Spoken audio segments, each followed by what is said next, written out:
वन्ना मिन्ना सालियून, वो नेकोकार जन्नत हम में इंसानों की जन्नत में होंगे। हम इंसानों की जन्नत में मतलब ये है कि वहाँ अल्लाह ताला ने एक ऐसा अजीब सिस्टम बनाया कि जन्नत एक मियाँ बीवी की इकट्ठी होगी। वहाँ ये नहीं है कि जन्नात वगैरह इस तरह इकट्ठे होंगे, हत्ता कि इंसानों में भी जो माँ बाप हैं, इंसानों में भी जो माँ बेटी है, इंसानों में भी जो बहन भाई हैं, इनको मुख्तलिफ औकात में गाहे बगाहे मिलाया जाएगा। जन्नत में इकट्ठे सिर्फ मियाँ बीवी होंगे। इसलिए जिसने बीवी को इख्तियार करना ना, यहाँ ही होश हवास से पूरा इख्तियार कर ले, मगर ना ये है कि दुनिया में तो है ही है, आखिरत में भी इसी ने आपके साथ जाना है। यार एक ब्रेक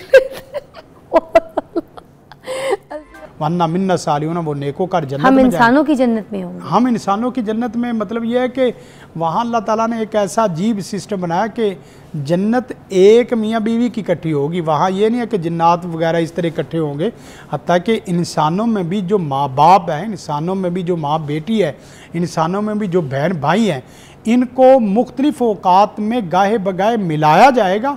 जन्नत में इकट्ठे सिर्फ मियाँ बीवी होंगे। इसलिए जिसने बीवी को इख्तियार करना ना, यहाँ ही होश हवास से पूरा इख्तियार कर ले, मगर ना ये है कि दुनिया में तो है ही है, आखिरत में भी इसी ने आपके साथ जाना है। यार एक ब्रेक अभी शफीक साहब ने ब्रेक से पहले हमें जो बात बताई वो ये थी कि जन्नत में हमें हमारे भाई बहन, बेटा बेटी, माँ बाप, ये सारे रिश्ते जो है ना, आपकी इनसे मुलाकात करवाई जाएगी किसी न किसी तरह, मगर जो आपके साथ जन्नत में होगा वो होगा आपका लाइफ पार्टनर। तो चाहे बेगमात हैं उनके लिए हस्बैंड, और हस्बैंड जो है उनके लिए बेगमात। तो अपना सही वाला राइट पार्टनर जो है इस रहती दुनिया में चूज़ कर लीजिए, क्योंकि वही आपको जन्नत में ऐस तोहफ़ा दिया जाएगा। ये बात उन्होंने की है। मैं चाहूँगी हफीज़ साहब आप भी इसमें अपनी राय जो है वो कुछ बयान कीजिए। बिस्मिल्लाहिर्रहमानिर्रहीम, अल्लाहुम्मा सल्ली अला मुहम्मद व अला आलि मुहम्मद कमा सल्लैता अला इब्राहीम व अला आलि इब्राहीम इन्नका हमीदुम मजीद। जी बिल्कुल ये बात दुरुस्त है कि जन्नत में मियाँ बीवी जो है, नेक जो बीवी होगी उसको नेक शौहर मिलेगा और नेक शौहर को उसकी ये बीवी मिलेगी। मगर एक बात ये भी ज़हन में रखें कि बल्कि चंद दिन पहले सूडान के एक अखबार में ये ख़बर छपी और बड़ी पूरी दुनिया में आम हुई कि ख़तीब साहब ने यही वाक़या खुतबा जुमा में बयान किया कि एक नेक जनती को एक से ज़्यादा हूरें मिलेंगी, और जब वो अपने घर जन्नत में जाएगा तो पहले ख़ैमे में दाखिल होगा तो उसको जो उसकी हूर मिलेगी तो वो उसके करीब जाएगा तो उसको कहेगी कि आप अगले ख़ैमे में जाएं, मुझसे ज़्यादा बेहतर हूर आपका इंतज़ार कर रही है। तो वो जब अगले ख़ैमे में जाएगा तो अगली हूर कहेगी कि आप इससे अगले ख़ैमे में जाएं, मुझसे बेहतर हूर आपके इंतज़ार में है। जब वो आखिर में जाएगा तो उसको उसकी वही बीवी ही मिलेगी जो दुनिया में उसके साथ थी। तो अब ये खुतबा दे रहे थे कि दौरान खुतबा जो है एक मुक्तदी खड़ा हो गया। ये सूडान का वाक़या है। उसने कहा कि ख़तीब साहब ये जो आप बात कर रहे हैं हवाले के साथ करें। हाँ। मैं हवाले से बात कर रहा हूँ। उन्होंने कहा कि हम इनसे कुछ देर जान छुड़वाने के लिए तो खुतबा जुमा में आते हैं और फिर जन्नत में भी हमें यही मिलेंगी। आप ज़रा दोबारा मुताला करके आकर अगले जुमे हमें बताएं। तो यकीनन असल बात यह है कि हम दुनियावी ज़िंदगी को देखते हैं कि शायद इसी तरह की ज़िंदगी आगे होगी, ऐसा नहीं है। यकीनन वहाँ बूढ़ी बीवी जवान हो जाएगी, अल्लाह उसको हुस्न जमाल और उसको सही सलामत कर देगा। खामद के अंदर भी वो जो चीज़ें सख्ती सुस्ती चीज़ें वैसी जन्नत की ख़त्म हो जानी। यानी ना ये बीमारियाँ, ना ये मसाइल, ना ये ज़ुकाम, ना ये नज़ला, ना ये कैंसर, ना ये शुगर होगी। तो ये जो हूरें अल्लाह ताला ने इस जनती को देनी है उसकी बीवी उन हूरों से भी ज़्यादा खूबसूरत हो जानी है। असल बात यह है। और वो वहाँ भी इनकी सरदार होगी। जैसे अल्लाह ने उसको दुनिया में अपने शौहर के घर का जो है इंटीरियर का सरदार बना के रखा है ना, बच्चों पर, मुलाजमों पर, इसी तरह वो वहाँ हूरों की भी सरदार होगी। और एक बात ये, दूसरी बात यह है कि आपने चूँकि जिन्नों की तारीख़ के बारे में पूछा तो आप साहब ने बड़ा माशाल्लाह खूबसूरत अंदाज से एलेबोरेट किया। देखिए बहुत पुरानी ये मखलूक है।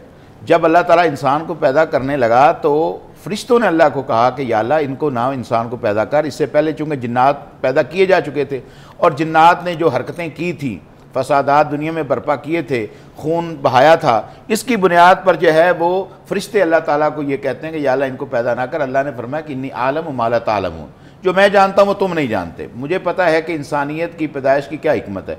अच्छा, अब इंसान तमाम फरिश्तों और जिन्नात को अल्लाह ने आदम अलैहिस्सलाम को सजदा करने का हुक्म दिया। ये सजदा ताज़ीमी था। सब ने फसाजदू, कुरान में आता सब ने सजदा किया इल्ला इबलीस अबा वस्तकबरा, उस अकेले ने इनकार कर दिया कि मैं नहीं करूंगा। क्यों भी नहीं करेगा? अब वो जो अपनी इज्जत और वकार और वो जो अपनी डिग्निटी समझता था पहले, उसकी जो ठुक बनी हुई थी, उसको नज़र आ रहा था कि जब इंसान आएगा और इंसान अल्लाह की ताबेदारी करेगा, इंसान अल्लाह के लिए कुर्बानियाँ देगा, इंसान अल्लाह की तस्बीहात करेगा और इसकी इज्जत वकार बनेगी, तो मेरी मार्केट डाउन हो जाएगी। उसने कहा कि या अल्लाह इनको पैदा ना कर, ये फसाद करेंगे। अल्लाह ने उनको रोक दिया। अब यहाँ पर इबलीस ने जो है अपनी फजीलत बयान की। वो क्या है कि खलक़तहू मिन नारिन व खलक़तहू मिन तीन, तूने मुझे आग से पैदा किया। आग की सरिश्त में है कि वो नीचे से ऊपर को जाती है। इंसान को मिट्टी से पैदा किया है और मिट्टी ऊपर से नीचे को आती है, लिहाजा मेरी इज्जत, फजीलत, शान, अजमत, मर्तबा ज़्यादा है, इसलिए आप जो है मैं इसको सजदा नहीं करूँगा। इससे पता चला कि इंसान से बहुत पहले की मखलूक है और आदम अलैहिस्सलाम को सजदा ना करके अल्लाह ताला ने वहाँ उसको मरदूद करके वहाँ से जन्नत से निकाल दिया। इला यौम युबअसून, कुरान में आता है कि क़यामत तक वो अब मुकाबला करेगा आदम की औलाद का। अच्छा, हर जगह पर उनको भटकाएगा। अच्छा, ये जो जिन्नात, जादू, नजर-ए-बद, ये जितने मसाइल हैं, ये इनकी भी बुनियाद शयातीन से ही शुरू होती है, शैतान से ही शुरू होता है। और सबसे ज़्यादा सख्त जो जादू है वो मियाँ बीवी के दरमियान जुदाई के लिए किया जाता है। वैसे बुनियादी तौर पर जो है वो जादू की दो किस्में हैं।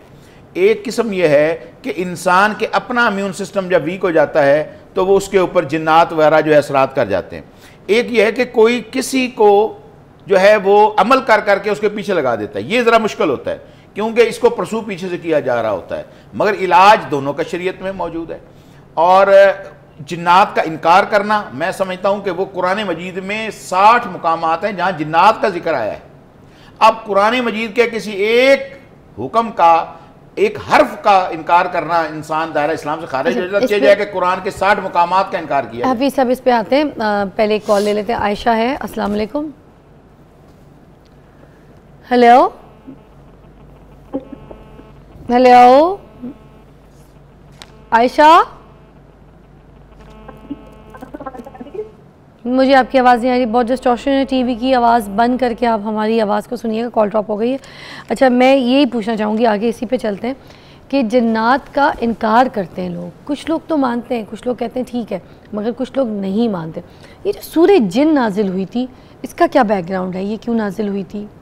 देखिए, इसमें चूँकि जिन्नात का जिक्र मौजूद है और हदीस में आता है कि नबी सल्लल्लाहु अलैहि वसल्लम फ़जर की नमाज़ पढ़ा रहे थे। एक रवायत में ये आता है, एक में ये आता है कि आप तिलावत फरमा रहे थे, तो जिन्नों का वहाँ से एक वफ़द गुजर रहा था। और कुरान मजीद में आता है कि जिन्न और उसका कबीला तुम्हें देखता है सुला तराउनहुम, तुम उनको नहीं देख सकते।